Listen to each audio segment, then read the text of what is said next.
Olá, Olá, tudo olá, bem? Carmen, tudo bem? Tudo Seja muito bem. bem-vinda. Muito obrigada. Obrigada pelo convite.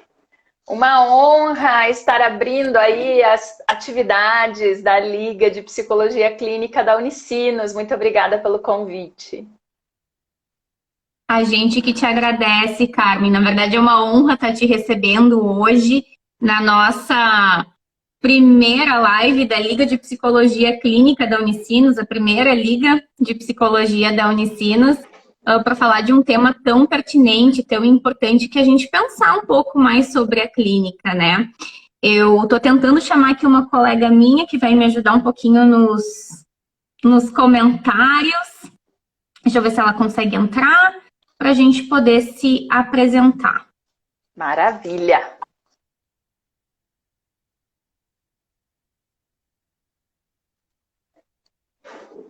Vamos ver. Boa noite, pessoal que está entrando. Já temos 24 pessoas aqui conosco, coisa boa. Oi, gente. Tudo bem?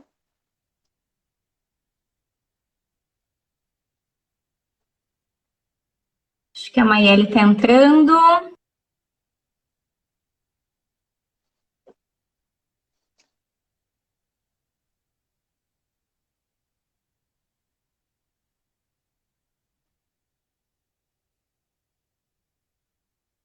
Acho que deu.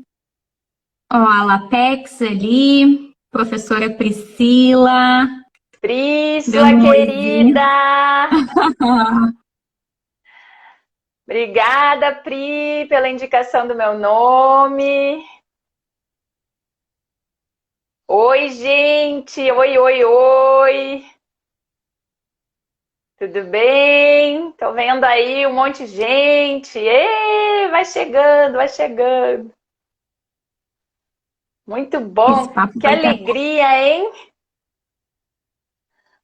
Fazendo Deixa eu história, ver. então, aí na Liga da Unicinos.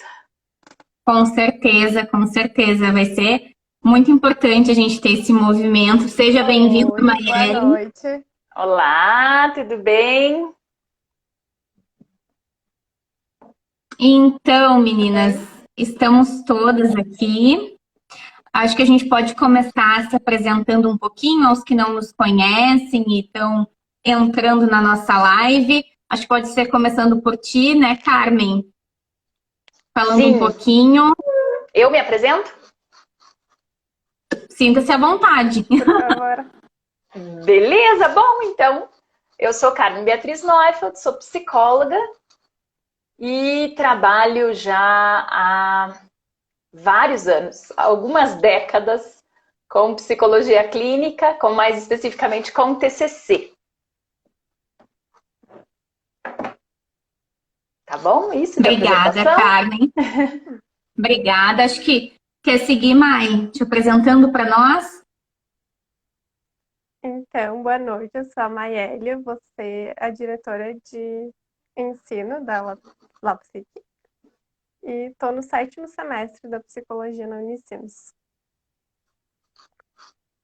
Seguimos então comigo. Eu sou Isadora, acadêmica do 6º semestre de Psicologia da Unicinos, sou diretora-geral da LAPSIC e estou muito feliz de estar aqui com vocês hoje. Afinal de contas, a psicologia clínica tem grande parte do meu coração aí nesse percurso acadêmico. Então, espero que seja bem proveitosa a nossa conversa. A ideia é que a gente possa ter um bate-papo bem fluido, agregando com todo o conhecimento, experiência que a Carmen tem. Nós conhecemos a Carmen de um evento da Unicinos, né? Os alunos gostaram muito de ti, Carmen. Então, é realmente um privilégio te receber aqui para falar sobre psicologia clínica. Muito obrigada. Acho que a gente pode começar para aquecer a nossa conversa, trazendo um pouco também das tuas vivências, o modo como tu enxerga a psicologia clínica hoje. O que tu percebe? Como é essa psicologia clínica aí para ti? Muito bem. Bom, Eu percebo a psicologia clínica como, na verdade, várias psicologias. São várias as psicologias clínicas, né? Acho que a gente, historicamente, tem limitado a psicologia clínica como se existisse a psicologia clínica, quando, na verdade, ela tem várias possibilidades, várias incursões, né?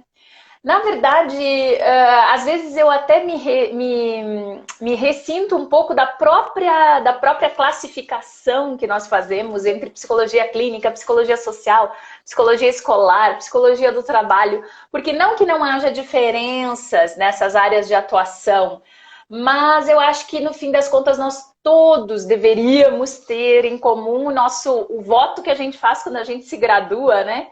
Que é a preocupação com um ser humano integral, que é um ser humano que nunca está solto, nunca está sozinho, sempre está inserido em um contexto, em uma lógica, e que, no fim das contas, esses contextos também nos interessam, no fim das contas, essas instituições nos interessam, e às vezes a gente tem uma ideia meio tradicional de psicologia clínica, né? Que nos restringe de alguma forma a quatro paredes, ao atendimento individual, ao atendimento de alta intensidade, né? Que é aquele atendimento para realmente intervir em sintomas, em demandas, em queixas de uma forma mais específica, mais aprofundada.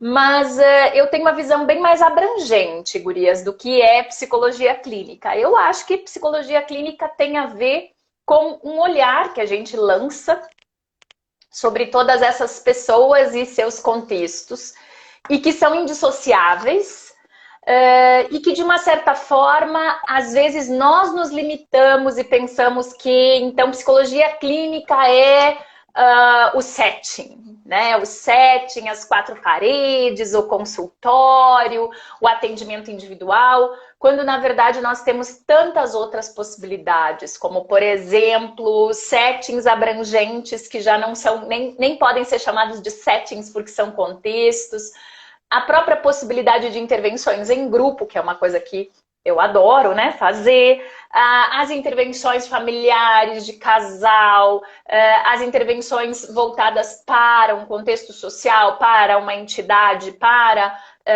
um contexto, por exemplo, de educação, de hospital, uma lógica de intervenção, por exemplo, no meio jurídico, no meio do esporte. Claro que vocês vão dizer, tá, mas tudo isso é psicologia clínica?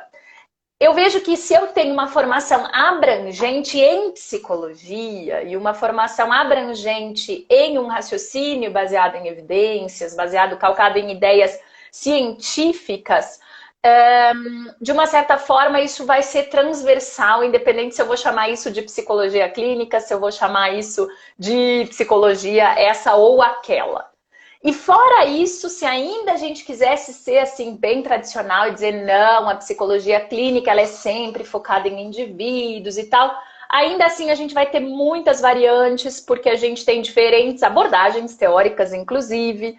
Eu espero que a gente tenha a oportunidade de falar um pouco disso, né? Dessa nossa dificuldade de lidar com o diverso, porque a gente precisa se apegar a uma abordagem teórica que vai ser a verdade e que vai explicar tudo para todo mundo e que vai ser abrangente, que vai salvar o mundo e vai ganhar o Nobel várias vezes seguidas e vai ser uma maravilha.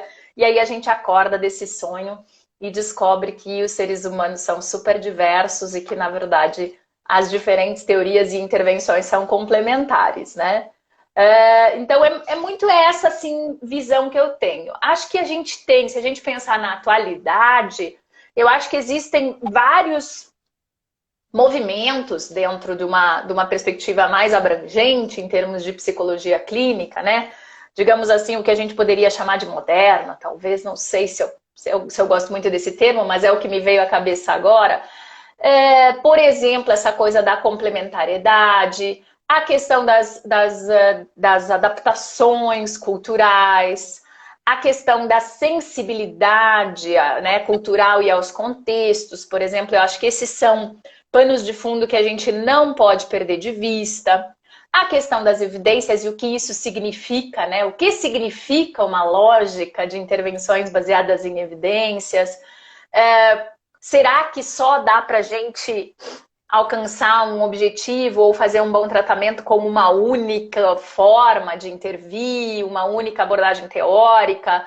Ou será que, na verdade, essas teorias e essas intervenções coexistem? Acho que essas são perguntas que têm ocupado os pesquisadores na atualidade, para quem tem uma postura científica em relação à psicologia clínica, né? E a outra coisa que eu acho que é muito importante é um movimento gigante dentro da própria psicologia clínica de que nós não precisamos ser uma intervenção meramente curativa, né? Que nós podemos ser uma intervenção muito mais baseada em desenvolvimento saudável, né? Que normalmente as pessoas vão chamar de prevenção, promoção de saúde.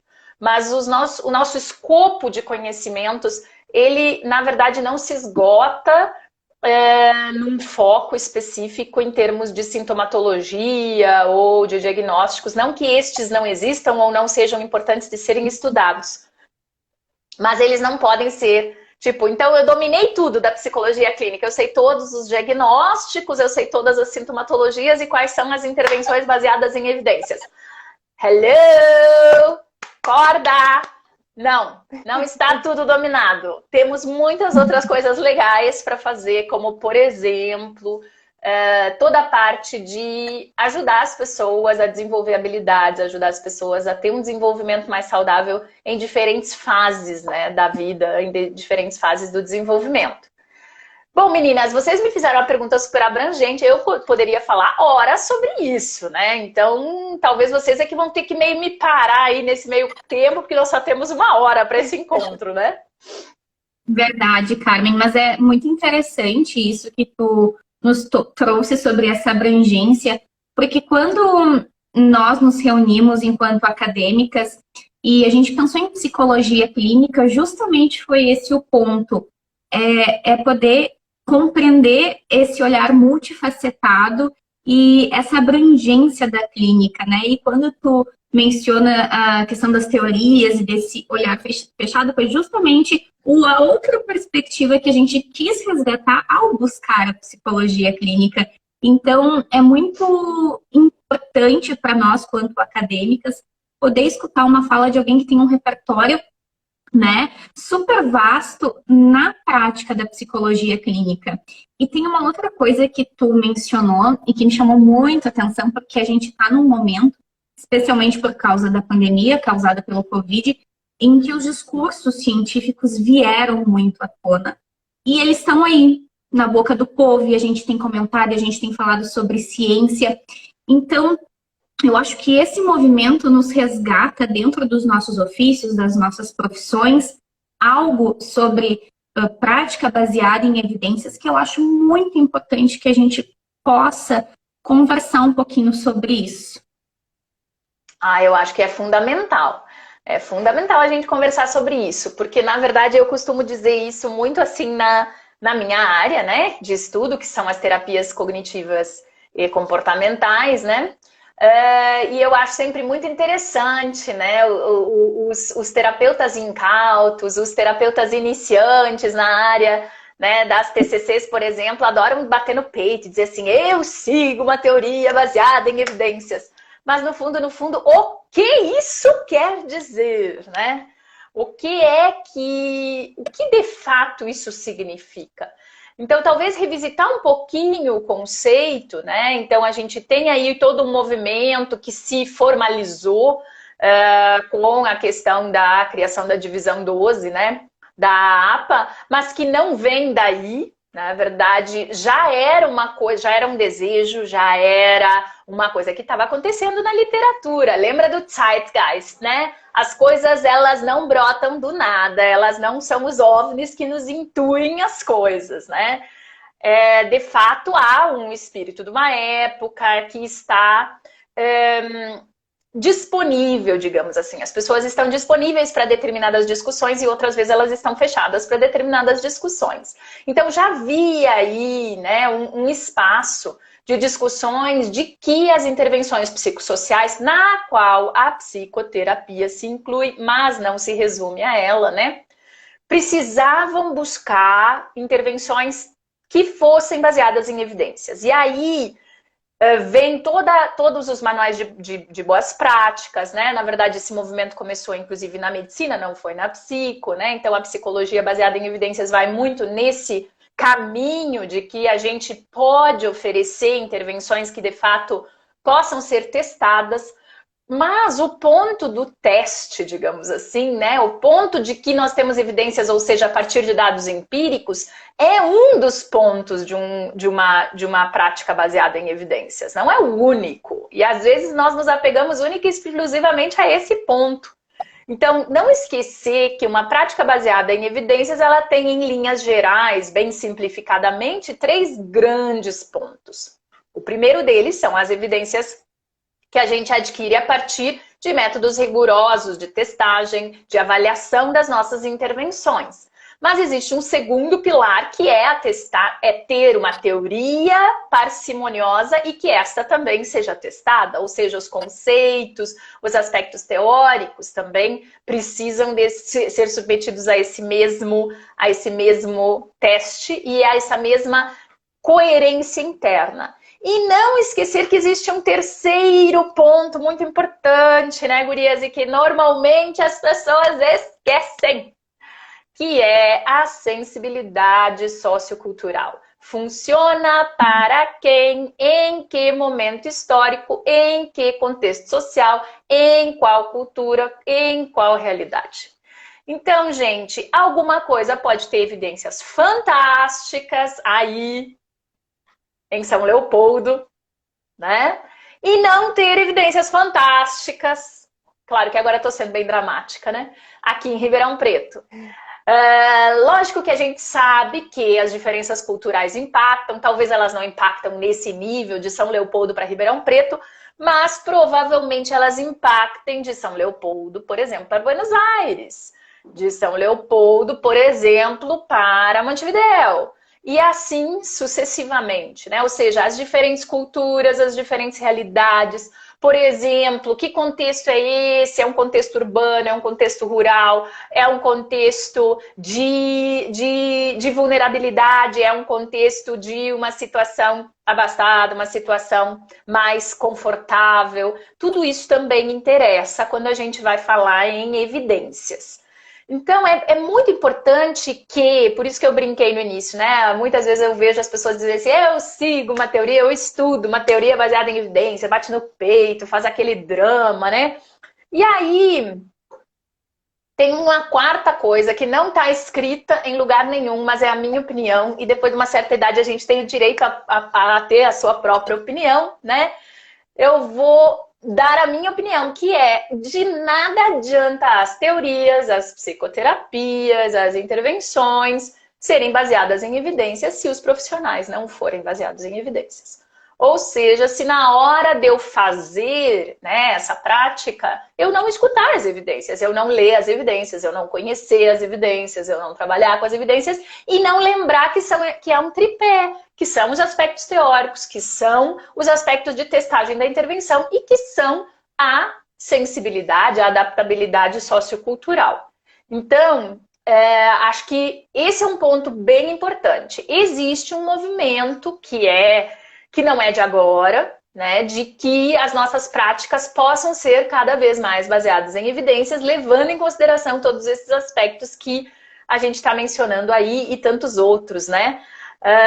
Mas de toda forma que a gente possa lembrar dessas coisas quando a gente vai se deparar com uma evidência, porque também não adianta eu ter uma lógica de que a evidência é como se fosse a verdade absoluta que vai se aplicar a todas as realidades, porque não vai. Então, ela também precisa ser adaptada, ela também precisa ser testada em diferentes realidades, e tudo isso acaba sendo um desafio adicional. Então, quando as pessoas dizem assim, então somos aí, né, baseados em evidências, isso tem um esforço importante por trás, ou seja, é muito trabalho, né, por trás de um raciocínio baseado em evidências. Obrigada, Carmen. Adorei a tua última e quarta colocação, porque a licença poética faz parte, né? A gente vai colocá-la depois de tanto tempo de prática e essa expertise, faz toda a diferença, né? A gente tem muito essa convenção de estudar as teorias e a partir delas ir para o campo, mas o campo ele também carrega uma série de coisas que às vezes se sobrepõem, né? A muitas dessas questões teóricas e que são fundamentais e que a gente tem que aprender a enxergá-las, ouvi-las e fazer esse contraponto e essa intersecção entre essas teorias, esse estudo, né? Eu acho que o que é muito legal de pensar, eu gosto de enxergar, como a própria literatura fala, que são tripés. Então, se eu quero que alguma coisa fique equilibrada em cima do tripé, as três coisas são complementares, ou seja, as três coisas precisam receber a devida atenção.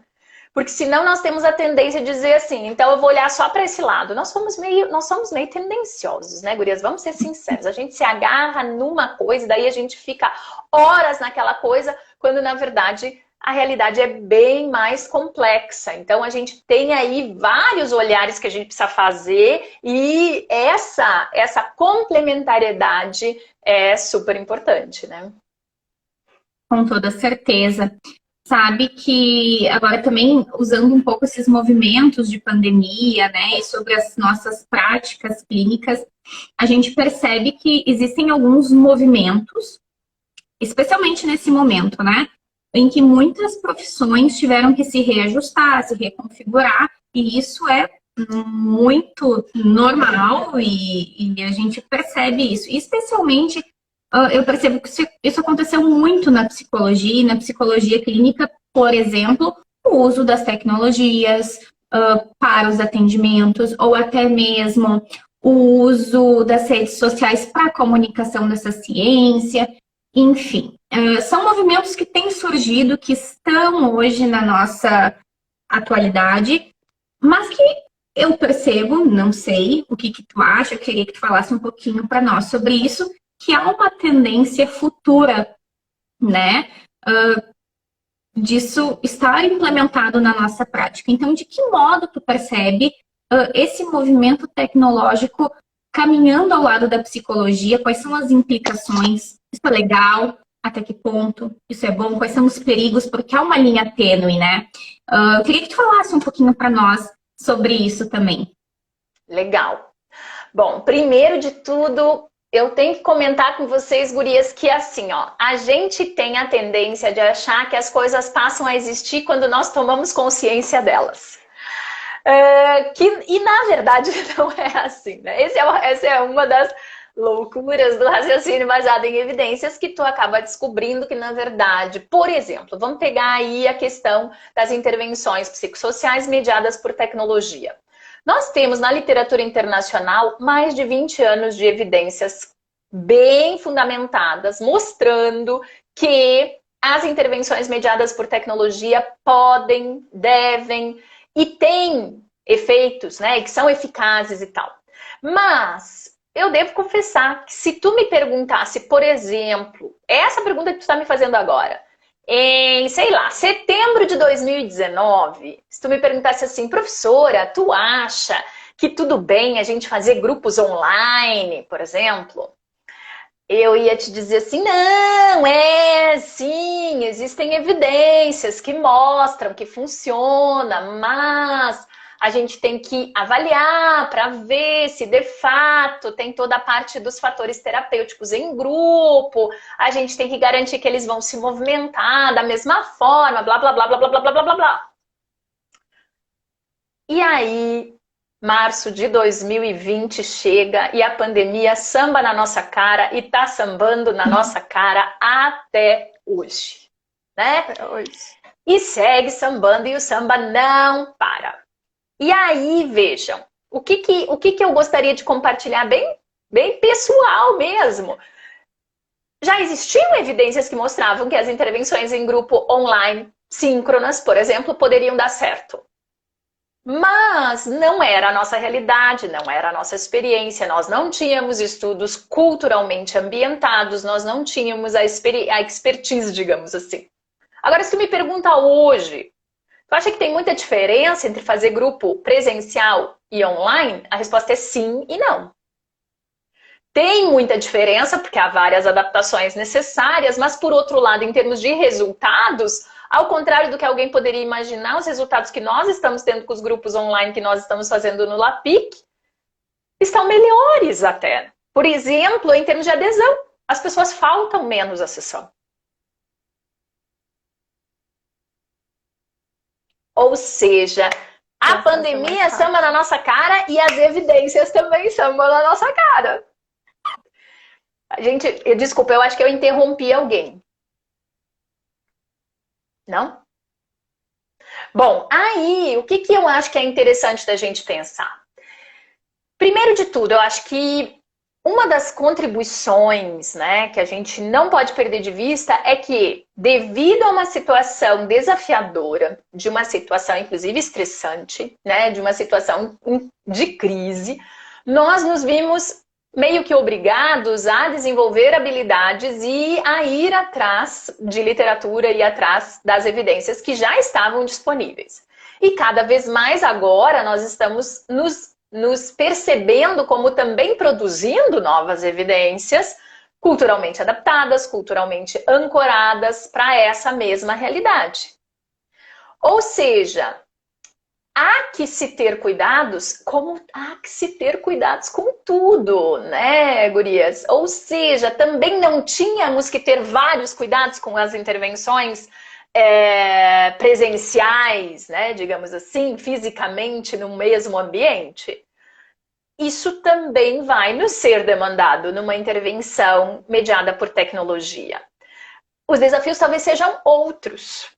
Então, por exemplo, uma coisa que eu gosto sempre de dar de exemplo, para a nossa intervenção em grupo, por exemplo, uma das coisas que é ao mesmo tempo um desafio, mas também uma vantagem, é o fato de que eu não vejo a linguagem corporal dos meus pacientes no grupo.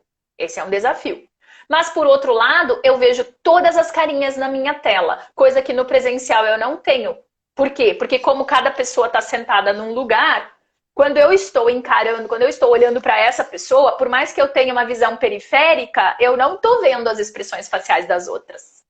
Eu, na melhor das hipóteses, consigo pegar coisas no ar dessa linguagem não verbal, mas não é essa que eu estou tendo aqui agora, super privilegiada. Então, vejam, só para dar um exemplo.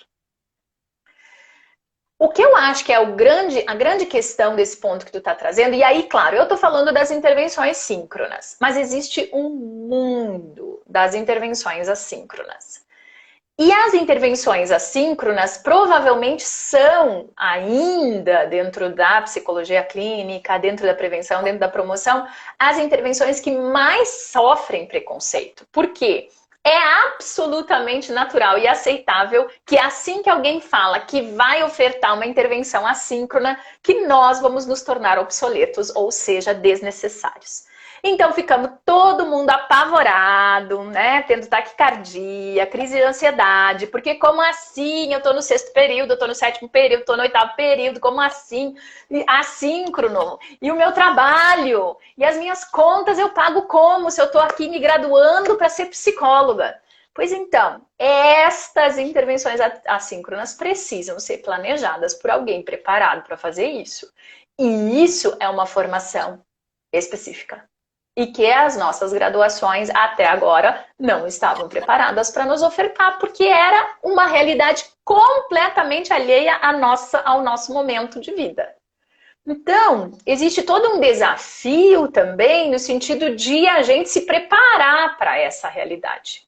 E aí, nessa realidade assíncrona, podem entrar, inclusive, as redes sociais, podem entrar, inclusive, YouTube, né? Biblioterapia. Biblioterapia já existia, né, gente? Ou seja, já era uma intervenção, vocês pensam, é uma intervenção assíncrona, digamos assim. A pessoa lê o livro lá na casa dela, tu não tem um terapeuta lá.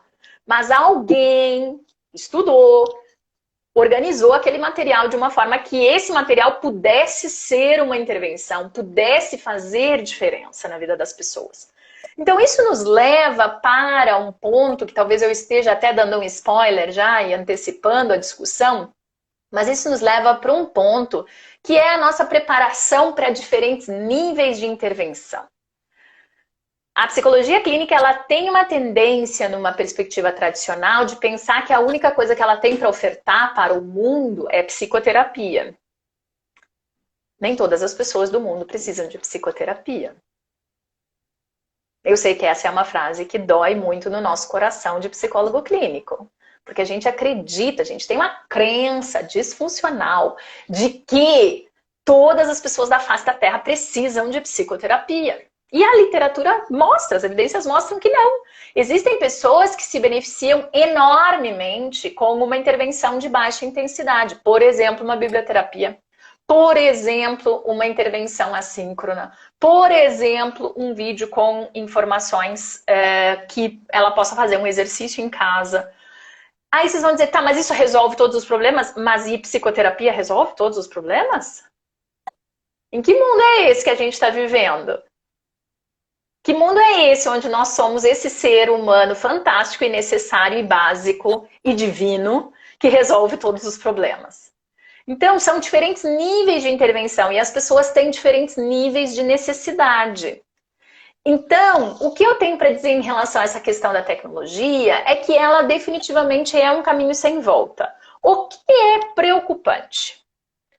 O preocupante, na minha opinião, o mais preocupante, na minha opinião, é nós querermos voltar as costas para essa realidade. Por quê?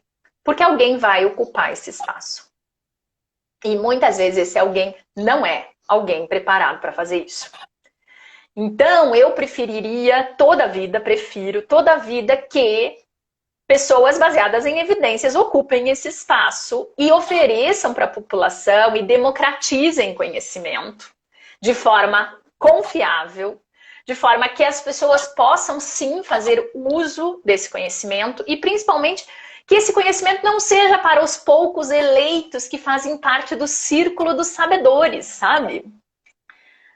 Nós, os que sabemos sobre o comportamento humano, sobre a psique, sobre o que vocês quiserem dar de nome aí, a mente, o comportamento, né, o inconsciente. Podem dar o nome que vocês quiserem, mas as pessoas, elas se beneficiariam muito mais desse conhecimento se fosse divulgado de uma forma adequada, com os cuidados necessários, de acordo com as evidências científicas, customizado para as diferentes realidades, níveis de desenvolvimento. Então, por exemplo, de nada adianta também fazer, né, uma divulgação de um conhecimento de uma forma que ele não seja passível de ser entendido, que ele não seja passível de ser compreendido.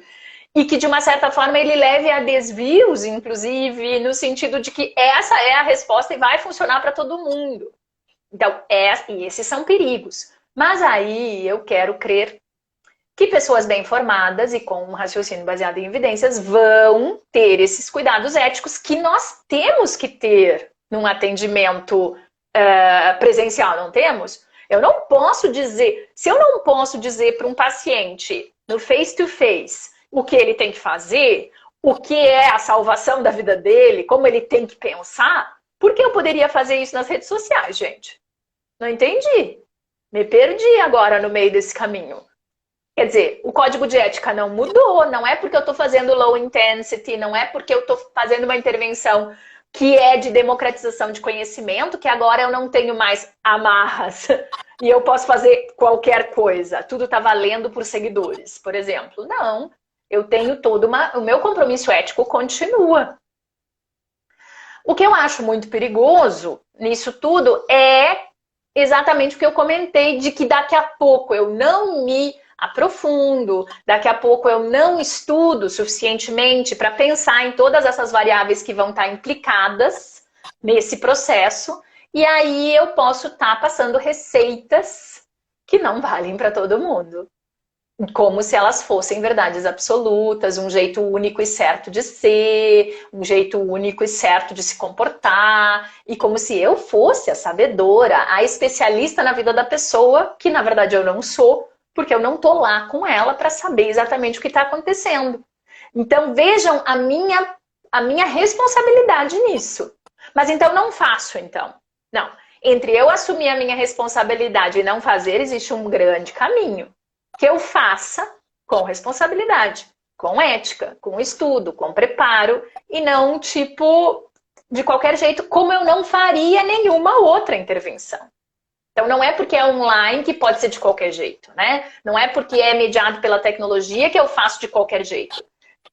Então eu acho que esses são alguns desafios, assim, mas eu falei muito demais agora, né? Não, Carmen, eu acho que isso até vem a calhar com uma pergunta que colocaram no chat a respeito dessa questão ética, né? Porque a gente tende a enxergar esses movimentos que são fluidos aí de um jeito que a gente teria que se adaptar. Então, claro, a gente tem que se adaptar a algumas formas, né, de lidar e de fazer esses movimentos dentro das intervenções, porque mudam, como tu disse, eu vejo o rosto de todos, mas não vejo a expressão corporal. É diferente, mas ele contém outros elementos importantes. Mas o que me deixa claro nessa tua fala, e que acho que é isso assim, que a gente precisa ter muito, de uma forma muito lúcida, é que tem algo que não é maleável, que é a ética. A ética não é maleável, né? Que foi a pergunta da Daiane. Não está aberta para negociação. Não. A gente estando na escola, no CAPS, no consultório, na internet, somos psicólogos e temos que ser éticos. Acho que isso é importante. Com certeza. Exato. Eu tenho uma pergunta da Daiane ali muito interessante. Ela disse assim: se der tempo para perguntas, gostaria de escutar um pouco a Carmen sobre como a ética deve servir de parâmetro para regular a prática clínica do século XXI. Bom, eu acho... Desculpa, quem fez a pergunta? Daiane, aqui no chat. Daiane, eu acho que, na verdade, ela é transversal. A questão ética, ela é transversal, assim como as evidências. Assim como o meu raciocínio baseado em evidências, né, a minha prática baseada em evidências.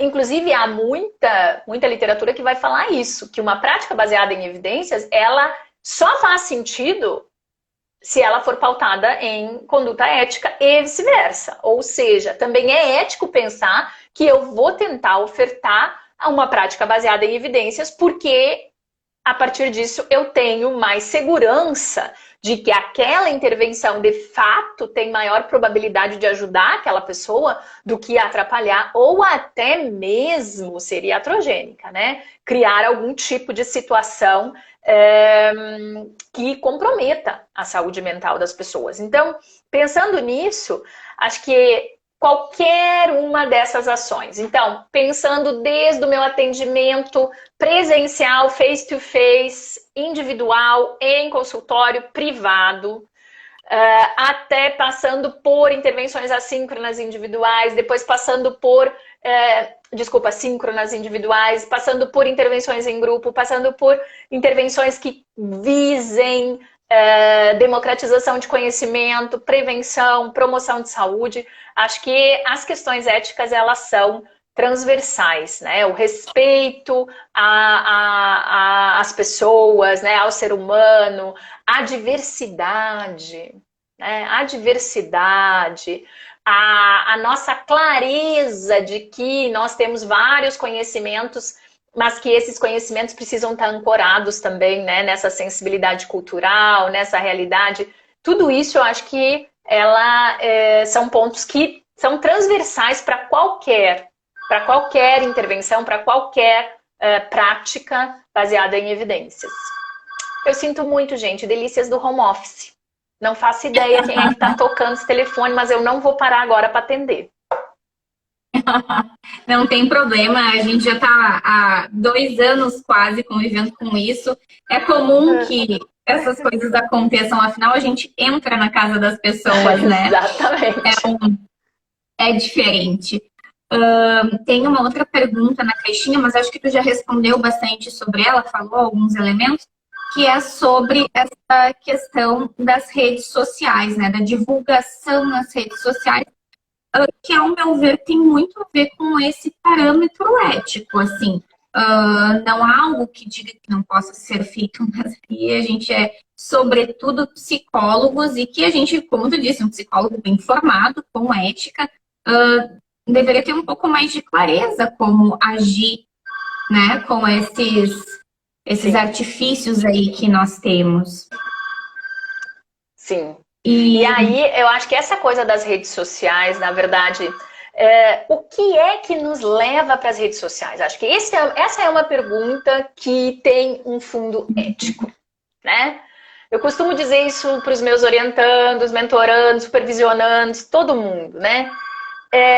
Uma coisa é eu, Carmen Beatriz, dona de um CPF nas redes sociais. Outra coisa é eu usar as redes sociais para um fim profissional voltado para a promoção de saúde, voltar para desenvolvimento de habilidades para as pessoas. Então, isso precisa estar muito claro para mim. Que, por exemplo, assim como eu não posso fazer propaganda no Jornal da Cidade em relação ao preço, por exemplo, eu também não posso fazer uma propaganda enganosa nas redes sociais. Ou seja, não mudou, as coisas não mudaram, é só um outro ambiente. Mas a lógica continua sendo a mesma, né? Então, promover coisas no sentido de que, gente, desculpa, mas realmente não tá dando, né? Não para. As pessoas são muito insistentes. Eu vou só tirar esse telefone do gancho, um minuto. tá bem, Karen. Vamos lendo então aqui um pouquinho os comentários. Em comentários, o pessoal está interagindo bastante. Espero que gostem, pessoal. Desculpa, Pronto. gente, voltei. Mas então, falando, né, dessa questão das redes sociais, por exemplo. Primeiro de tudo, antes da pandemia, talvez a gente não passava pela nossa cabeça que a gente pudesse fazer esse uso, né, das redes sociais. Só que elas são uma poderosa forma de chegar, né, nas pessoas, uma poderosa forma de ajudar as pessoas. E cada vez mais as pessoas estão buscando informação, estão buscando... Vocês estão ouvindo um barulho? Uhum. É porque eu tirei o telefone do gancho. É por isso. Agora eu vou ter que ir lá botar ele de volta no gancho, acredita? É uma alegria.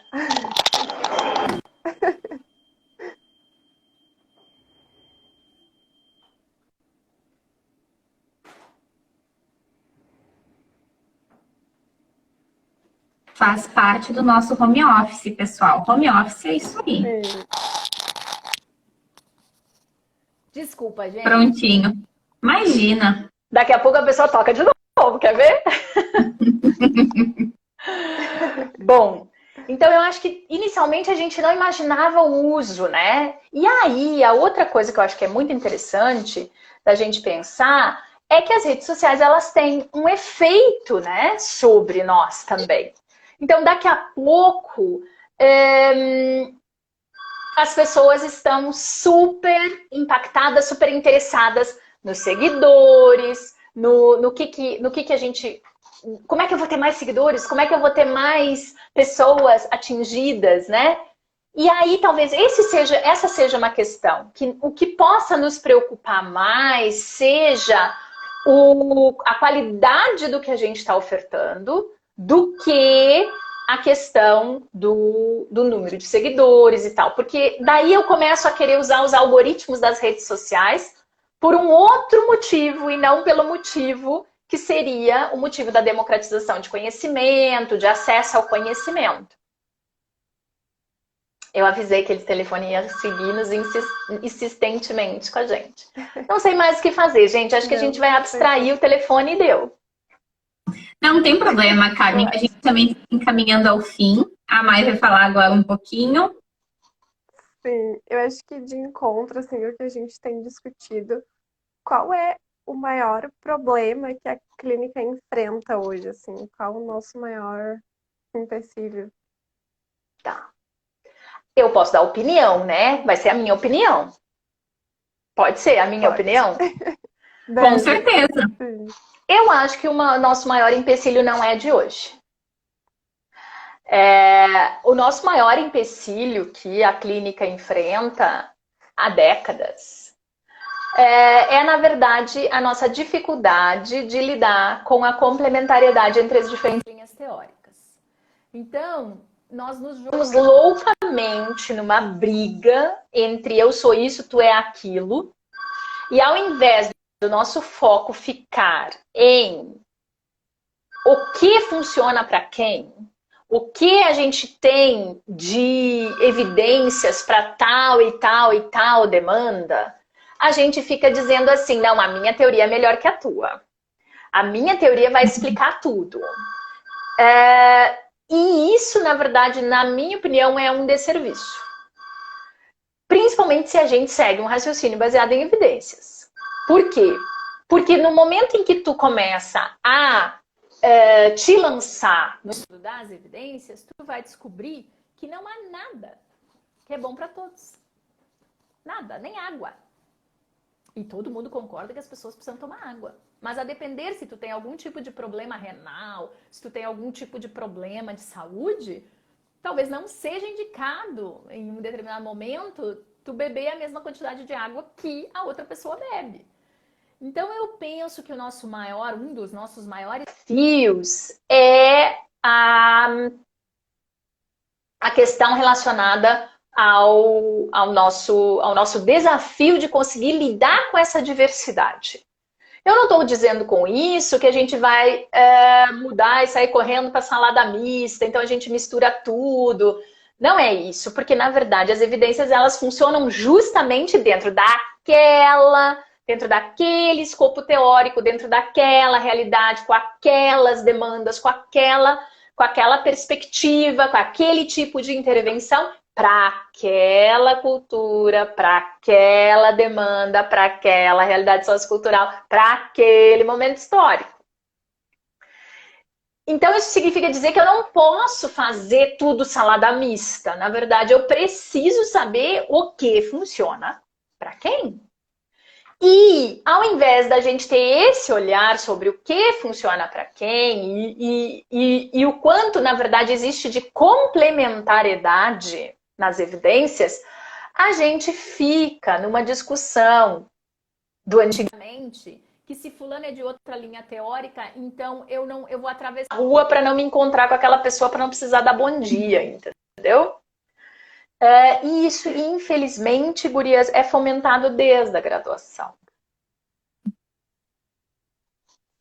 Com toda certeza.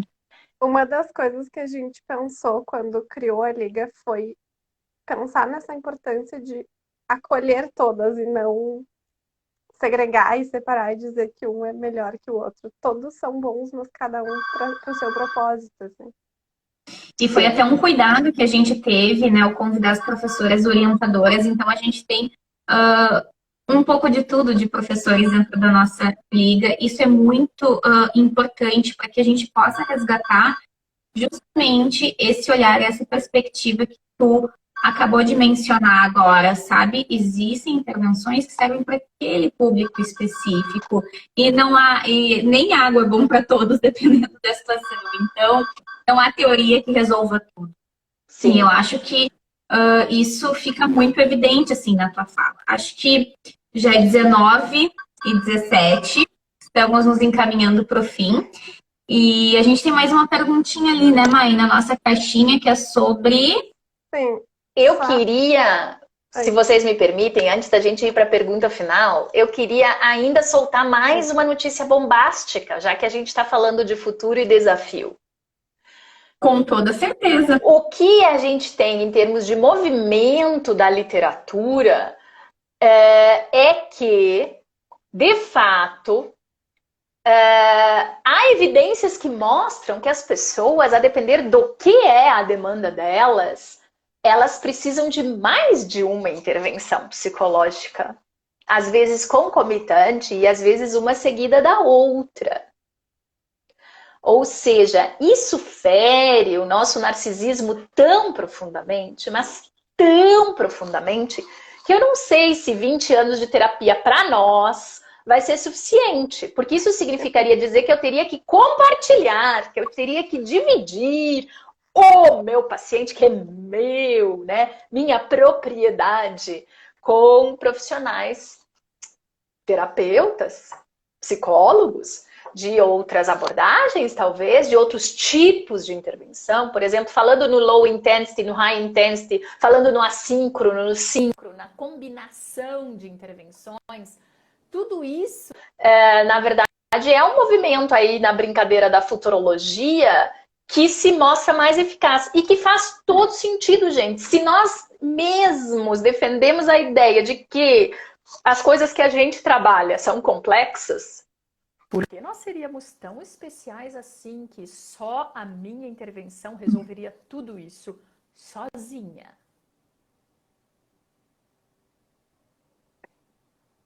Tá pensando no final de Perfeito. semana, né? Inclusive, isso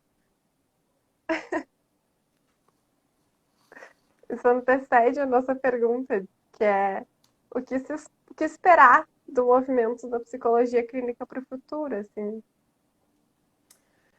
Então, na verdade, eu acho que as tensões, elas existem, elas coexistem, né? O meu marido tem uma brincadeira que eu acho muito legal, que ele diz assim, onde existe um psicólogo e um espelho tem briga, porque na falta de outro psicólogo, o psicólogo briga com ele mesmo.